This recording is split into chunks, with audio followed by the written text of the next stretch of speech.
Dear students, तो आज हम फाइल हैंडलिंग के अंदर पढ़ेंगे बाइनरी फाइल्स। जिसने भी टेक्स्ट फाइल्स वाली वीडियो नहीं देख रखी, उनकी लिंक डिस्क्रिप्शन बॉक्स में है। तो पहले फाइल हैंडलिंग में आप टेक्स्ट फाइल समझिए, उसके बाद में इस वीडियो को देखिए। तो चलिए शुरू करते हैं आज का टॉपिक बाइनरी फाइल्स। तो सबसे पहले आज हम बाइनरी फाइल सीखेंगे क्या होता है। उसके बाद में देखेंगे पिकलिंग और अनपिकलिंग क्या होती है। उसके बाद में समझेंगे हम पिकलिंग मॉड्यूल या पिकल मॉड्यूल क्या होता है। ठीक है ना। उसके बाद में हम देखेंगे creating, opening and closing binary files. Binary file को हम कैसे क्रिएट करते हैं, ओपन कैसे करते हैं और क्लोज कैसे करते हैं। तो सबसे पहले हम समझते हैं बाइनरी फाइल्स क्या होती है। तो सिंपल बाइनरी फाइल्स क्या होती है। Binary files stores data in the same format in which the data is held in memory. तो इसका मतलब क्या हुआ कि बाइनरी फाइल जो होती है डेटा को सेम फॉर्मेट में स्टोर करती है जिस फॉर्मेट में वो मेमोरी के अंदर स्टोर हो रहा है। ठीक है ना। तो सिंपल बाइनरी फाइल जो होती है डेटा को 0 और 1 वाली फॉर्म में, बाइनरी फॉर्म में स्टोर करती है। ठीक है ना। चलिए इसके बाद हम देखते हैं कि बाइनरी फाइल्स के अंदर कोई यूएल कैरेक्टर नहीं होता। No EOL character for a line. Line के लिए कोई भी यूएल कैरेक्टर नहीं होता। यूएल का मतलब एंड ऑफ लाइन कैरेक्टर, जो हम एंटर या प्रेस करते हैं ना, एंटर वाला बटन, वो वाली चीज। चलिए आगे देखिए, no translation occur in binary files. तो बाइनरी फाइल्स के अंदर कोई भी ट्रांसलेशन नहीं होता। क्यों? क्योंकि डेटा जिस फॉर्म में आ रहा है उसी फॉर्म में हम स्टोर कर रहे हैं। चलिए, तो binary files are faster than text files. Obvious सी बात है, बाइनरी फाइल्स फास्ट होती हैं टेक्स्ट फाइल से। क्यों? क्योंकि डेटा हमारा 0 और 1 की फॉर्म में स्टोर होता है बाइनरी फाइल्स के अंदर। Best way to store program information. ये हमारा बेस्ट वे होता है प्रोग्राम की इंफॉर्मेशन को स्टोर करने के लिए। ठीक है ना। तो चलिए अब हम समझते हैं पिकलिंग और अनपिकलिंग क्या होता है। तो पिकलिंग को देखते हैं सबसे पहले। पिकलिंग को हम सीरियलाइजेशन भी कहते हैं। तो simple pickling is a process of converting Python object hierarchy into a byte stream. तो सिंपल हम समझते हैं कि पिकलिंग जो होता है वो क्या करता है, जो हमारे पाइथन ऑब्जेक्ट्स होते हैं ना, जैसे स्ट्रिंग ले लीजिए, लिस्ट ले लीजिए, ठीक है, आप डिक्शनरी ले लीजिए। जब हम इन ऑब्जेक्ट्स को बाइनरी फाइल के अंदर स्टोर करना चाहते हैं, ठीक है ना, तो पिकलिंग क्या करता है, इन ऑब्जेक्ट्स को कन्वर्ट करके किस में कन्वर्ट कर देता है, बाइट स्ट्रीम में। इसका मतलब 0 और 1 की फॉर्म में। तो सिंपल पिकलिंग का काम क्या हो गया, process of converting Python object hierarchy into a byte stream. Okay. चलिए अब देखते हैं अनपिकलिंग क्या होता है। तो अनपिकलिंग इज आल्सो कॉल्ड डीसीरियलाइजेशन। इसको हम डीसीरियलाइजेशन भी कहते हैं। अनपिकलिंग सिंपल हमारा क्या होता है, इनवर्स ऑफ पिकलिंग। ये पिकलिंग का इनवर्स है।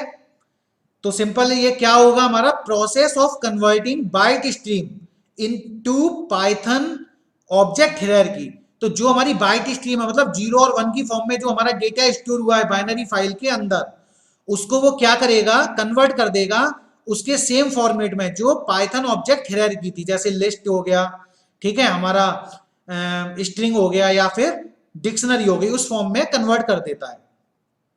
तो चलिए अब देखते हैं हम पिकल मॉडल क्या होता है। तो simple pickle model is used for serializing and deserializing Python object structures. ठीक है ना। तो सिंपल पिकलिंग और अनपिकलिंग के लिए हम पिकल मॉड्यूल को यूज करते हैं। तो इस पिकल मॉड्यूल के अंदर हमारे दो मेथड्स होते हैं, या फंक्शन भी कह सकते हैं हम। पहला फंक्शन होता है हमारा डंप फंक्शन।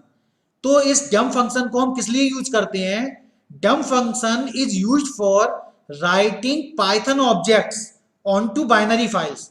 तो सिंपल जब हमें बाइनरी फाइल्स के अंदर पाइथन ऑब्जेक्ट्स को राइट करना होता है तो हम डंप फंक्शन यूज करेंगे, और जब हम बाइनरी फाइल से पाइथन ऑब्जेक्ट को रीड करेंगे तो हम लोड फंक्शन को यूज करेंगे। ठीक है ना।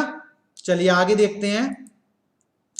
अब हम समझते हैं कि हमारी बाइनरी फाइल क्रिएट कैसे होती है, ओपन कैसे होती है और क्लोज कैसे होती है। ये आज की वीडियो का लास्ट टॉपिक है। चलिए तो समझते हैं।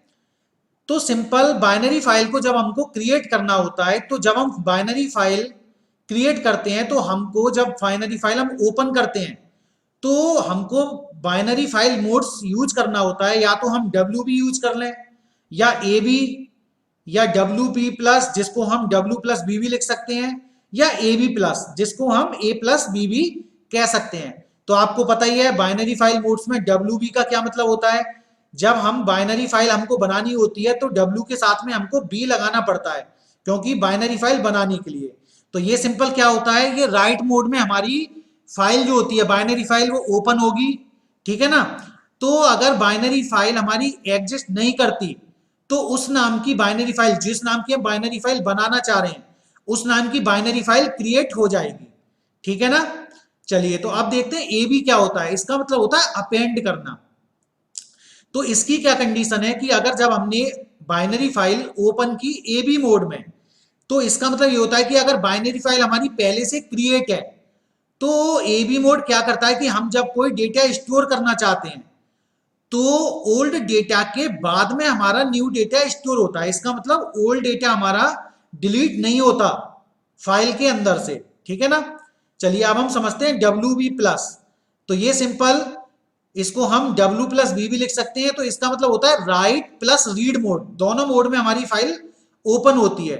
तो इसकी भी कंडीशन वही है जो WB की कंडीशन है कि अगर फाइल हमारी क्रिएट नहीं है तो वो उस नाम की फाइल को क्रिएट कर देता है, ठीक है ना। तो अब हम देखते हैं ए बी प्लस मोड, या इसको हम A प्लस बी मोड भी कह सकते हैं। तो इसका क्या मतलब होता है, ये भी हमारा राइट प्लस रीड मोड के अंदर हमारी फाइल ओपन होती है, और इसके अंदर भी सेम वही चीज होती है जो ए बी के अंदर होती है। जैसे ए बी प्लस क्या करेगा हमारा कि अगर फाइल पहले से क्रिएट है तो ओल्ड डेटा के बाद में हमारा डेटा स्टोर कर देता है, और अगर फाइल क्रिएट नहीं है तो क्या करेगा, उस नाम की फाइल क्रिएट कर देता है और हमारा डेटा उस फाइल के अंदर स्टोर हो जाता है।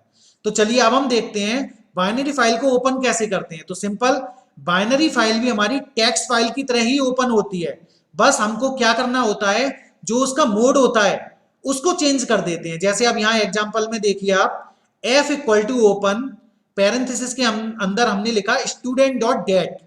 तो ये हमारा बाइनरी फाइल हो गई, हम जिस नाम की बाइनरी फाइल बनाना चाह रहे हैं। तो स्टूडेंट डॉट डेट हमारी बाइनरी फाइल हो गई, और इसको हमने किस मोड में ओपन किया है, WB। इसका मतलब राइट मोड में हमने ओपन किया है। तो binary file opened in right mode with file object F, ठीक है ना। अब हम देखते हैं, आप सपोज कीजिए हमको अपनी बाइनरी फाइल रीड मोड में ओपन करनी है, तो हम कैसे करेंगे, F इक्वल टू ओपन, फिर हम पैरेंथेसिस के अंदर लिख देंगे स्टूडेंट डॉट डेट और रीड मोड लगा देंगे RB। तो इसका मतलब क्या हुआ, हमारा binary file opened in read mode with file object F, ठीक है ना। तो इस तरीके से हम अपनी बाइनरी फाइल को ओपन कर सकते हैं। अब हम समझते हैं कि बाइनरी फाइल को क्लोज कैसे करते हैं।